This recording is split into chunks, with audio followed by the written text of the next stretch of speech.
Hello மக்களே, welcome to Delhi talks. Mahanadi shooting spot update. நேற்றுக்கே நம்ம பிரவீன் சார் வந்து அந்த ஷூட்டிங் லொக்கேஷனில் பார்த்ததுமே இந்த ஷெடியூலில் கன்ஃபார்மாக பிடிஎஸ் வந்து ஷேர் ஆகும்னு நினச்சேன். பட் வீக்காக அதை எதிர்பார்த்தேன். பட் சம்மந்தமே இல்லாமல் அதாவது அன்எக்ஸ்பெக்டடாக வந்து பார்த்தீங்கன்னா நம்ம பசுபதி ராகினி ஆப்போசிட்டில் இருக்காங்க.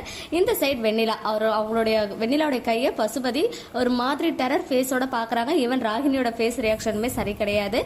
இதை வந்து கன்ஃபார்மாக ஏதோ ஒரு முக்கியமான சீன் அப்படின்றது பிரவீன் சார் ஷேர் பண்ணது மூலமாகவே நமக்கு தெரிய வந்துடுச்சு. ஸோ எனக்கு வந்து ஒரு குட்டி கெஸ் இருக்கு. ஜஸ்ட் என்னுடைய கெஸ் மட்டும் சொல்றேன்.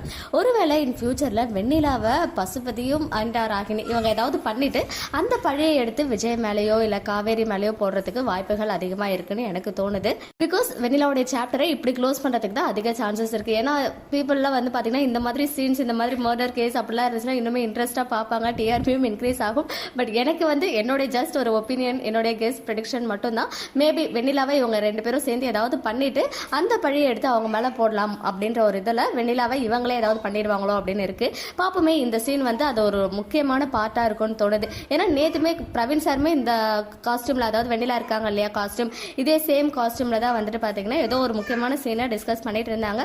ஈவன் கையில கூட ஏதோ ஒன்று இருந்துச்சு. அதே சேம் காஸ்டியூம்ல தான் இப்போ வந்து ஷேர் பண்ணியிருக்காங்க. ஒரு கொஸ்டின் மார்க்கும் ஷேர் பண்ணியிருக்காரு. ஸோ கொஸ்டின் மார்க் அப்படின் போது அது வெண்ணிலான்றது நமக்கு தெரியும். ஸோ என்ன நடந்துச்சு இதுதான் நமக்கு தெரிய வேண்டியது. என்னுடைய கெஸ் பசுபதி வெண்ணிலாவை ஏதோ பண்ணிட்டு அந்த பழியை நம்மளுடைய ஹீரோயின் மேல போட போறாங்க அப்படின்னு சொல்லி. ஸோ நீங்க என்ன நினைக்கிறீங்க? வேற ஏதாவது கூட இருக்கலாம். பட் முக்கியமான சீன், ஒரு பெரிய ஒரு திருப்பம் ஏற்படுத்துற ஒரு சீனா இருக்கிறதுக்கு அதிகமான வாய்ப்புகள் இருக்கு. ஏன்னா ஆப்போசிட்ல அந்த ராகினியோட ரியாக்ஷன்லாம் பாத்தீங்கன்னா அப்படிதான் தோணுது. உங்களுடைய ஒப்பீனியன்ஸ் கமெண்ட்ல சொல்லுங்க. மக்களே, நெக்ஸ்ட் வீடியோல மீட் பண்றேன். எக்ஸ்க்ளூசிவ் அப்டேட்ஸ்க்கு மறக்காம நம்ம யூடியூப் சேனலை சப்ஸ்கிரைப் பண்ணிக்கோங்க.